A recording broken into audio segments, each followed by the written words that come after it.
What if I told you that in the second week of testing in Bahrain we didn't see Lewis Hamilton adapting to Ferrari, but rather starting to dominate it? Because that's exactly what Nico Rosberg has hinted at. And we are not talking about a light opinion, nor a phrase thrown around to generate headlines. We are talking about someone who knows better than anyone what Hamilton looks like when he is still testing, and what he looks like when he starts building a championship since February. Rosberg went from describing Hamilton as a pilot in the process of adapting to the SF26, to practically saying that he is already exploiting it in its optimal window. And that completely changes the narrative. Because Bahrain does not forgive. If the car is unstable, it exposes it.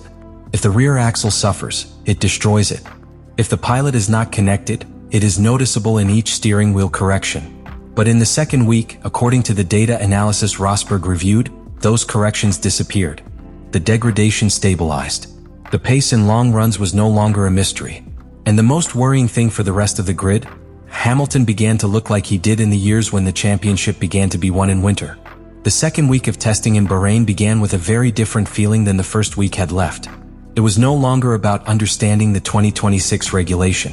It was no longer simply a matter of accumulating kilometers with the SF26. The approach changed almost silently but evident in the data. Ferrari stopped experimenting and started executing. In the first week, Hamilton had spoken openly about the difficulties. Grip was low, the track was dirty, the wind complicated balance, and the car still seemed to require too many corrections at critical moments. It was the logical speech of a pilot who is entering a completely new environment under an extremely complex regulation. Even he himself recognized that the number of technical variables was so large that it seemed to require a degree to understand each adjustment. But in the second week, that narrative disappeared. What Rosberg observed in the analyses was not an explosive jump of pure speed, but something much more significant: structural stability. The SF26 began to show a clearer window of operation, and most importantly, Hamilton began to move within that window naturally. In Bahrain, that is decisive. It is a circuit that amplifies every weakness. If the rear axle is unstable during the long braking of turn 10, the driver has to correct the most delicate point of lateral support and weight transfer. If the traction is not clean at the exit of turn 1, rear wear increases. If the balance in the last sector is not progressive, the lap time becomes fragmented.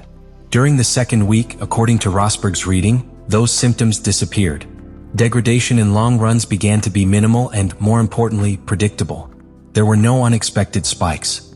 There were no sharp drops after 5 or 6 laps. The pace was maintained within a narrow band, lap after lap, simulating real racing conditions. That is not achieved when the pilot is still exploring limits.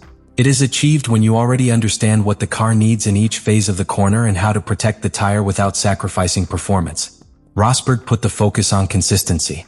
How the times were not the product of an isolated lap with optimal conditions, but of a structured, repeatable sequence. And that repeatability is what has historically characterized Hamilton's strong starts in seasons where he ends up being the absolute protagonist. But there is an even more revealing element: the cleanliness of the steering wheel. In the onboard of the second week, fewer microcorrections are perceived. In critical areas where the car tends to slide slightly, especially in the transition from braking to rotation in a slow curve, the movement of the steering wheel is progressive, not reactive. That indicates confidence in the rear support. It indicates that the car is not surprising the driver. And when a car stops surprising and begins to obey, the driver can begin to anticipate. That change is what led Rosberg to completely modify his speech. He was no longer talking about adaptation. He was talking about early mastery. And here appears the word that generated the most impact: dangerous connection. Because if Ferrari has managed to extend the operating window of the SF26 compared to previous years, and Hamilton is already within that window in February, the margin of growth during the season becomes worrying for the rest. The second week was no louder. There were no grandiloquent statements. There were no exaggerated celebrations. It was quieter, but much more solid. And Rosberg, coolly analyzing the data, saw something that looked all too familiar. Because what Rosberg detected is not simply good pace. It's something much more dangerous. A solid foundation that can be built on without compromising the car. In previous years, Ferrari used to show very marked performance peaks. Brilliant moments in qualifying, spectacular laps, but with an extremely narrow window. If the conditions changed even slightly, temperature, wind, where performance dropped. This forced the driver to constantly manage the limit, to drive reacting instead of anticipating. When you enter your window, the car does not punish you. Flow. And that is key. Because a car that does not punish allows you to attack without paying a disproportionate price in degradation. Allows repeat performance without destroying the rear tire. It allows you to build a stint instead of surviving it. Rosberg was not impressed by a particular fastest lap. What struck him was the structural stability of the long rhythm. Because in Bahrain, if the car has weaknesses in braking or traction, the stint brutally exposes it. Turns 1 and 10 are natural traps for any imbalance in the rear axle. If the car slides even slightly in slow rest, thermal wear increases. If the pilot has to constantly correct, consistency disappears. Furthermore, there is a psychological element that Rosberg knows better than anyone. When Hamilton stops making visible steering corrections and starts driving fluidly, his confidence grows exponentially. And when your confidence grows, your ability to squeeze margins increases. You don't need to overdrive. You do not need to force the rear axle. Just run. On the onboard you can see something very subtle but revealing. The transition from braking to rotation is clean. The car doesn't seem nervous at the point of maximum load transfer. There are no constant micro adjustments. That indicates that the aerodynamic and mechanical balance is working with it, not against it. And if that happens in Bahrain, one of the circuits most sensitive to rear balance, the signal is strong. Rosberg described it as a dangerous connection because he recognizes the pattern. He recognizes the exact moment when Hamilton stops learning the car and begins to mold it to his style. And when that point comes so early in a team change of this magnitude, it means the room for growth can be enormous. It is not a question of absolute speed. It's a question of trend. In the first week there were doubts. In the second week there is clear direction. And when the direction is clear, technical development accelerates. That is why this statement is not simply striking. Strategic.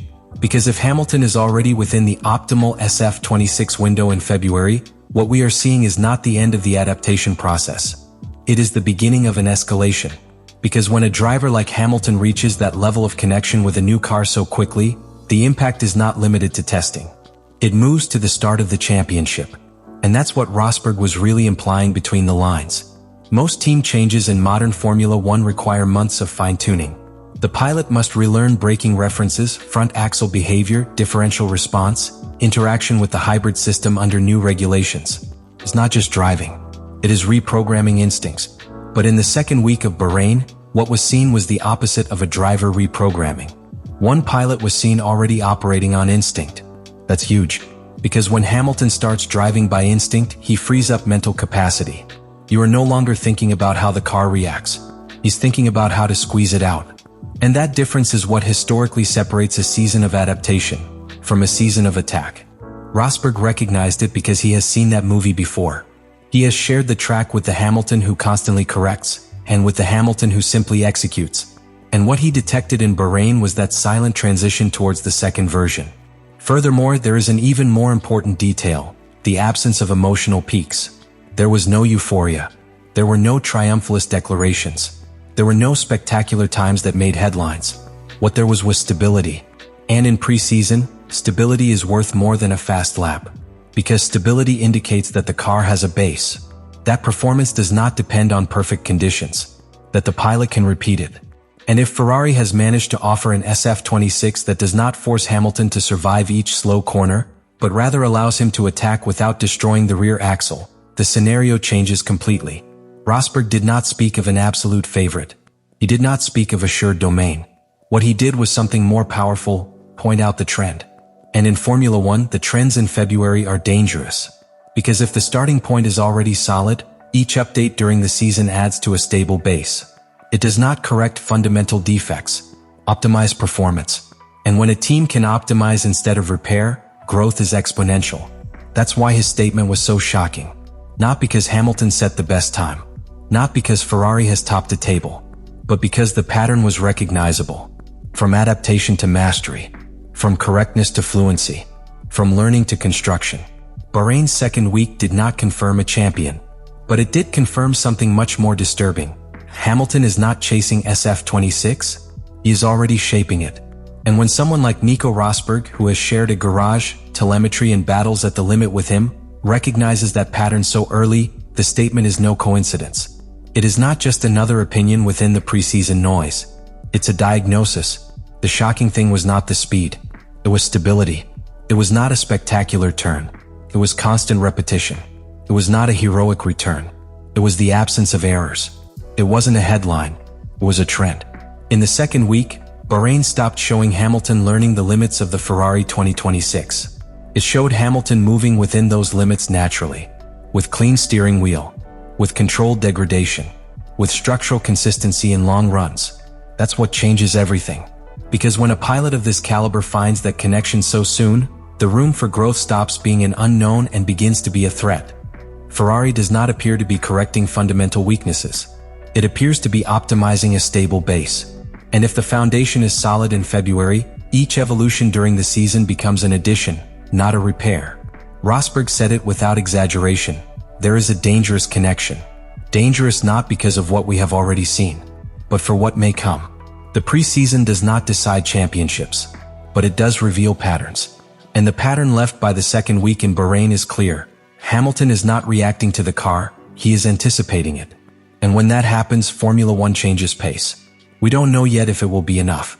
We don't know how rivals will respond. But we do know one thing for sure.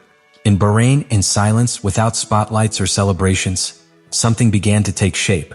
And if Rosberg is right, what we saw was not the roof of the SF26. It was the starting point. Let me know in the comments what you think about all this.